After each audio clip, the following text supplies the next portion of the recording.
बच्चों, आज हम सीखने वाले हैं 9वीं कक्षा का हिंदी विषय।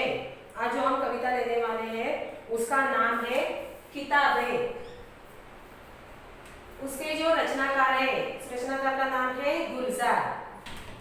अभी हम थोड़ा सा उनके बारे में परिचय देखेंगे। परिचय देखो, जन्म उनका 18 अगस्त 1936 में दीना, झेलम जिला, पंजाब, स्वतंत्रता पूर्व भारत में हुआ। उनका परिचय देखो, गुलजार जी का मूल नाम संपूर्ण सिंह कालरा है। आप एक कवि, पटकथा लेखक, फिल्म निर्देशक, नाटककार होने के साथ साथ हिंदी फिल्मों के प्रसिद्ध गीतकार हैं। उन्होंने जो कृतियां की है, उनकी प्रमुख कृतियां देखो, चौरस रात, ये लघु कथाएं हैं। उसके बाद रावी पार कथा संग्रह है, रात, चांद और मैं, एक बूंद चांद, रात पश्मीने की कविता संग्रह, खराशे कविता कहानी का कोलाज। अभी ये जो पूरी कविता है उसके बारे में देखो। नई कविता आधुनिक संवेदना के साथ परिवेश के संपूर्ण वैविध्य को नए शिल्प में अभिव्यक्त करने वाली काव्य धारा है। प्रस्तुत कविता में गुलजार जी ने पुस्तकें पढ़ने का सुख, कंप्यूटर के कारण पुस्तकों के प्रति अरुचि, पुस्तकों को और मनुष्य के बीच बढ़ती हुई दूरी और उससे उत्पन्न दर्द को बड़े ही मार्मिक ढंग से प्रस्तुत किया है। यहाँ पे कवि ने हमें क्या बताने की कोशिश की है कि ये जो किताबें हैं वो किताबें मनुष्य से कैसी दूर चली जाती है। अभी ऐसा क्यों कहा है? क्योंकि आज का जो युग है वो कैसा है? कंप्यूटर का युग है, मोबाइल का युग है। इसीलिए किताबें जो है वो अभी पीछे पड़ चुकी है या पीछे छूट गई है। इसीलिए किताबों के बारे में थोड़ा सा हमें यहाँ वर्णन किया है, या उनको कैसी तकलीफ होती है, वो मनुष्य को क्या कहना चाहते हैं, इसके बारे में किताबें इस कविता के माध्यम से, इस जरिए से हमें कवि ने बताने की कोशिश की है। अभी ये जो किताबें होती है, जो ग्रंथ होते हैं, देखो जब से लेखन कला का विकास हुआ है, आविष्कार हुआ है, उससे हमें अनेक फायदे मिल चुके हैं। जैसे कि ग्रंथों से हमें ज्ञान प्राप्ति होती है। ग्रंथ पढ़कर ही हमें कुछ ऐसे शब्द आ जाते हैं, उस शब्द का अर्थ भी हमें ग्रंथों के माध्यम से ही मिल जाते हैं। ग्रंथ हमारे या पुस्तक हमारे ऐसे शिक्षक होते हैं जो मौन रहकर भी हमसे बातें करते हैं। ठीक है, हम क्या करते हैं, कभी कभार ग्रंथों से अच्छा पढ़कर उनका मार्गदर्शन लेते हैं। ग्रंथ या पुस्तक हमें क्या करते हैं, अच्छा मार्ग दिखाते हैं, हमारा जीवन कैसा होना चाहिए। या ये जो ग्रंथ है वो हमें अज्ञान से ज्ञान की ओर ले चले पड़े हैं। मतलब जो हमारे ऊपर जो अंधविश्वास का पगड़ा था उसको किसने दूर किया है?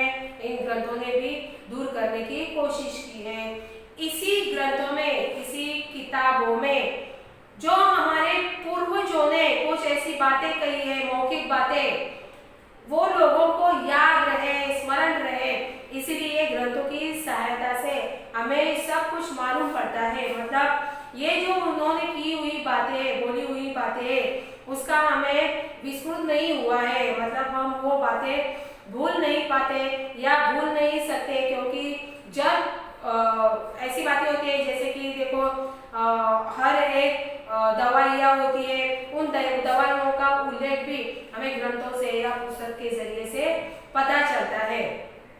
ठीक उसी तरह से इन ग्रंथों की वजह से क्या होता है, हमारा जो ज्ञान कक्ष है वो खुल जाता है।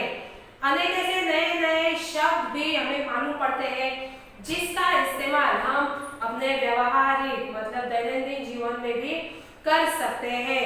किसी से कैसे बातें करना चाहिए, या कुछ बात कहने से पहले 10 बार हमें सोचना चाहिए, इसका ख्याल भी हम रख सकते हैं। क्योंकि इसका जो मार्गदर्शन है वो कौन करता है? किताबें करती है, ग्रंथ करते हैं। और तो और ग्रंथों से हमें ये भी पता चलता है जो महान मतलब जो हस्तियां होके गई है, जैसे कि जो महान पुरुष है, नेता है या साधु संत है, उनके बारे में हमें ग्रंथों से ही पता चलता है। उनका जीवन कैसा था, उनकी नीति नियम कैसे थे, उनका आचरण कैसा था, ये सब कुछ हमें किससे पता चलता है? ग्रंथ और किताबों के माध्यम से। इसीलिए हम क्या करते हैं, जो छोटे छोटे बच्चे होते हैं, उन छोटे देखो जो नेताएं हमारे हैं महाराष्ट्र के या भारत के, उनको हमने कभी देखा नहीं है, ठीक है। अभी उनका जो जन्म था, उसके जन्म के बाद जो उन्होंने कार्य किया है, उन कार्यों को सब मुझे कार्यों को लेकर हम ग्रंथ पढ़ते हैं या किताबें पढ़ते हैं, तब हमें मालूम पड़ता है कि उनका हर एक व्यक्ति का, हर एक नेताओं का, हर एक समाज सेवकों का ऐसा ऐसा कार्य रहा है। उनकी वजह से हम आज यहाँ पे ऐसे आराम से जिंदगी बिता रहे हैं। ये किसकी वजह से? हम किताबें पढ़ पढ़ के हमें ये सब कुछ मालूम हुआ है। इसीलिए हमें ये किताबें क्या करती है? एक ज्ञान का प्रकाश डालती है। मतलब बहुत सारे ऐसे कठिन शब्द होते हैं जो हमें किताबों के जरिए उनका अर्थ मालूम पड़ता है, या किसी के बारे में पता करना हो, नेताओं के बारे में पता करना हो, या साधु संतों के बारे में पता करना हो, वो हमें किससे मालूम पड़ता है? ग्रंथों से मालूम पड़ता है। इसीलिए ग्रंथ हमारे क्या होते हैं? गुरु होते हैं, भगवान होते हैं, ठीक है। पर अभी ये जो कवि है गुलजार, वो क्या कहते हैं कि ये जो किताबें हैं, अभी आधुनिक काल जो है, समय जो है, उन समय में ये किताबें भी पीछे छूट रही है, क्योंकि ज्यादातर जो लोग होते हैं, छोटों से लेकर बड़ों तक, बच्चों से लेकर बूढ़ों तक, क्या होता है? हर एक के हाथ में मोबाइल आया है, हर एक के घर में कंप्यूटर है, इंटरनेट है। इसीलिए जो मनुष्य है वो क्या करते हैं? ज्यादातर समय अपना उन चीजों में बिता लेते हैं। इसीलिए जो जो कुछ किताबों से हमें ज्ञान प्राप्ति होती थी या जो रिश्ते बनते थे, वो भी अभी क्या होते जा रहे हैं? खत्म होते जा रहे हैं, या हमें ऐसे दिखाई नहीं देते कि अगर हम समझो ऐसे ही चलते चलते जाते हैं, तब ऐसा हमें नजरिया देखने को मिलता है कि कोई पढ़ रहा है। ऐसी बातें वो पुराने जमाने में होती थी। अब के जमाने में हमें क्या नजर आता है? मोबाइल हाथ में लिए कोई खड़ा है, कोई बैठ गया है, या कोई पैदल चल रहा है। ऐसा मोबाइल का अभी उपयोग हो रहा है। इसीलिए कवि कहते हैं कि ये जो किताबें हैं वो अभी हमारे पीछे छूट रही है या पीछे पड़ रही है। इसका वर्णन करने के लिए ये जो कविता है, किताबें, किताबों के माध्यम से हमें ये बताने की कोशिश की है। अभी हम कविता पढ़ेंगे। किताबें झांकती है बंद अलमारी के शीशों से, बड़ी हसरत से तकती है, महीनों अब मुलाकातें नहीं होती, जो शामें उनकी सोहबत में कटा करती थी, अब अक्सर, आगे भी कुछ वो डॉट डॉट हमें दिखाई देता है ना, कहना चाहते हैं। गुजर जाती है कंप्यूटर के पर्दों पर, बड़ी बेचैन रहती है किताबें, उन्हें जब नींद में चलने की आदत हो गई है, जो कदरें वो सुनाती थी कि जिनके सेल कभी मरते नहीं थे, वो कदरें अब नजर आती नहीं घर में, जो रिश्ते वो सुनाती थी वह सारे उधड़े उधड़े हैं। कोई सफा पलटता तो एक सिसकी निकलती है, कई लफ्जों के मानी गिर पड़े हैं, बिना पत्तों के सूखे टूंड लगते हैं, वो सब अल्फाज जिन पर अब कोई मानी नहीं उगते। जुबान पर जो जायका आता था, जो सफा पलटने का, अब उंगलियां क्लिक करने से बस झपकी गुजरती है। बहुत कुछ तहक तक खुलता चला जाता है पर्दे पर। किताबों से जो जाती रास्ता था कट गया है। कभी सीने पे रख के लेट जाते थे, कभी गोदी में लेते थे, कभी घुटनों को अपने रियल की सूरत बनाकर नींद सजदे में पड़ा करते थे। छूते थे जभी से, वो सारा इल्म तो मिलता रहेगा आइंदा भी। मगर वो जो किताबों में मिला करते थे सूखे फूल और मरके हुए के किताबें गिरने उठाने के बहाने रिश्ते बनते थे, उनका क्या होगा वो शायद अब नहीं होंगे भी। ये जो पूरी कविता है, उन कविता के माध्यम से कवि ने हमें यह बताने की कोशिश की है, किताबें क्या करती है, लोगों का इंतजार करती है। देखो कैसे इंतजार करती है, किताबें जागती है बंद अलमारी के शीशों से, बड़ी हसरत से, हसरत मतलब इच्छा, हसरत, हसरत मतलब इच्छा, तकती, तकना मतलब देखना, तकना मतलब देखना। यहाँ पे किताबें झांकती है बंद अलमारी के शीशों से, बड़ी हसरत से तकती है।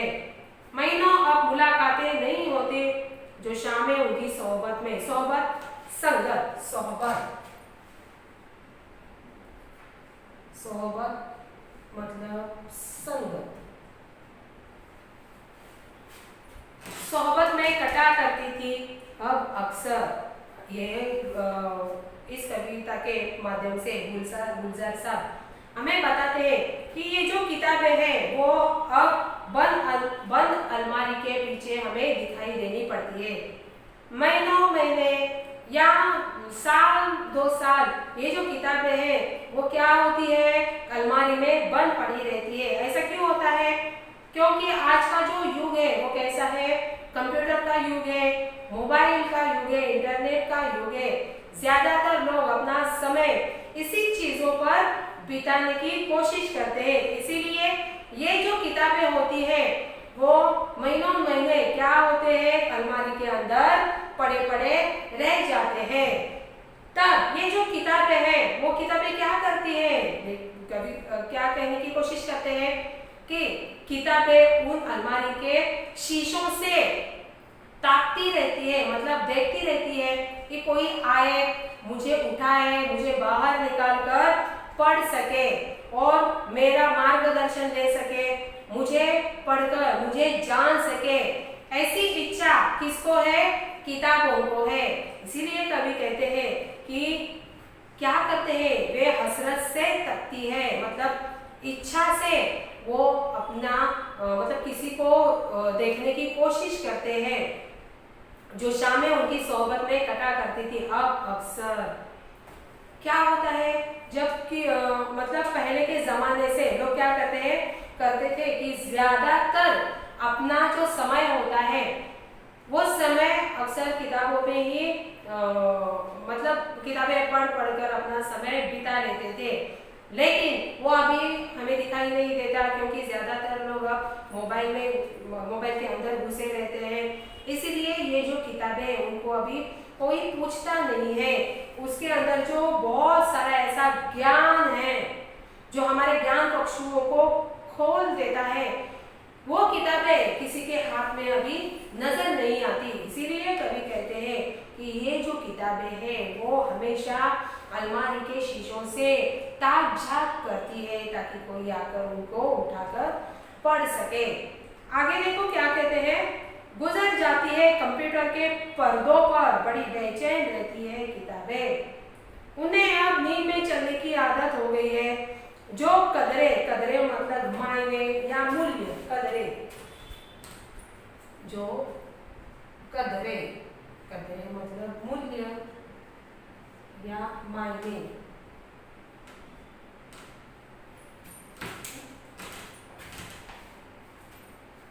जो कदरे वो सुनाती थी कि जिनके से कभी मरते नहीं थे, वो कदरे अब नजर आती नहीं घर में, जो रिश्ते वो सुनाती। यहाँ पे गुलजार जी ने कहा है अभी का जो समय है वो समय ज्यादातर कंप्यूटर के सामने ही लोग बिताया करते हैं। इसीलिए ये किताबें ये कैसी होती है, बेचैन रहती है, उन्हें कोई देखता नहीं है, उन्हें कोई पढ़ता नहीं है। आगे भी कहते हैं उन्हें अब नींद में चलने की आदत हो गई है। जो कदरें वो सुनाती थी। क्या होता था कि जो कुछ अनुभव होता था वो अनुभव हमें किताबों के जरिए से पता चलता था।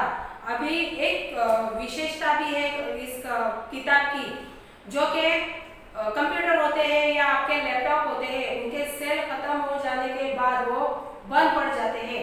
लेकिन किताबों का ऐसा नहीं होता। किताबें जो होती है वो उनका जो सेल होता है वो कभी खत्म नहीं होता। किताबें क्या करती है, अनंत काल हमारे साथ रहती है, हमें ज्ञान देती है, हमें ज्ञान बांटने की कोशिश करते हैं, सही मार्ग दिखाती है। जो रिश्ते होते थे, मतलब रिश्तों के जो मायने होते थे, जो मूल्य होते थे, जो नियम होते थे, वो हमें किताबों से ही पता चलता था। लेकिन हर एक के हाथ में मोबाइल है, सामने लैपटॉप है, कंप्यूटर है, इसीलिए अक्सर हमें ये किताबें क्या करती है, पीछे छूट गई है। ठीक है, अभी इसका जो आगे का जो भाग है हम अगले वीडियो में देखेंगे। तब तक के लिए नमस्कार।